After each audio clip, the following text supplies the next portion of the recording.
దేవుని హుండీలో వేయాలనుకుని పర్సు నుండి తీసిన 50 రూపాయల నోటు పెద్దదిగా తోస్తుంది.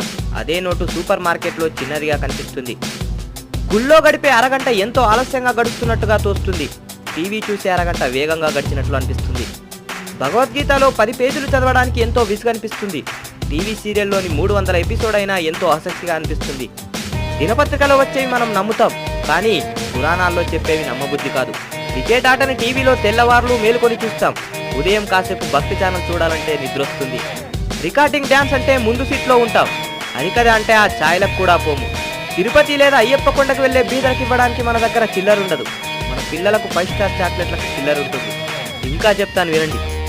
మరణం అందరికీ ఉంది, కానీ మరణించాలని ఎవ్వరూ అనుకోరు. ఈ రోజుల్లో అయితే పరిస్థితి ఇంకా విషమంగా ఉంది. భోజనం అందరికీ కావాలి, ఎవరూ వ్యవసాయం చేయరు. నీరందరికీ కావాలి, నీటి వనరులు రక్షించడానికి ఎవరూ ప్రయత్నం చేయరు. పాలు అందరికీ కావాలి, కానీ ఆవును పాలించాలని ఎవరూ అనుకోరు. నీడ అందరికీ కావాలి, చెట్లను నాటాలని వాటిని రక్షించాలని ఎవరూ అనుకోరు. భార్య అందరికీ కావాలి, కానీ ఆడపిల్లలు పుట్టాలని వారిని రక్షించాలని ఎవరూ అనుకోరు. ఎందుకు ఇదంతా? పుట్టేటప్పుడు ఏదో సాధించాలని పిడికిలు బిగించి మరీ ప్రాణం పోసుకుంటాం. పోయేటప్పుడు సాధించింది ఏమీ కూడా తీసుకుపోలేదని అరచేతిని ఆకాశానికి చూపించి ప్రాణాలు వదిలేస్తాం. జీవితంలో ఏది శాశ్వతం కాదు. ఎంత పెద్ద బంగ్లాలో ఉన్నా, ఎంత పెద్ద కారులో తిరిగినా, ఎన్ని పరుపులు ఎక్కినా ఇదే చివరి మెత్తటి పరుపు.